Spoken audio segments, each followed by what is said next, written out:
القاعدة المدنية: تعليم القراءة للمبتدئين.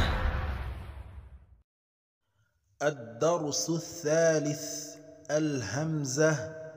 أشكال الهمزة: همزة، همزة، همزة، همزة، همزة، همزة، همزة، همزة، همزة، همزة، همزة. الدرس الرابع: الهمزة الممدودة. أشكال الهمزة الممدودة: همزة الممدودة، همزة الممدودة. الدرس الخامس: الألف المقصورة. أشكال الألف المقصورة: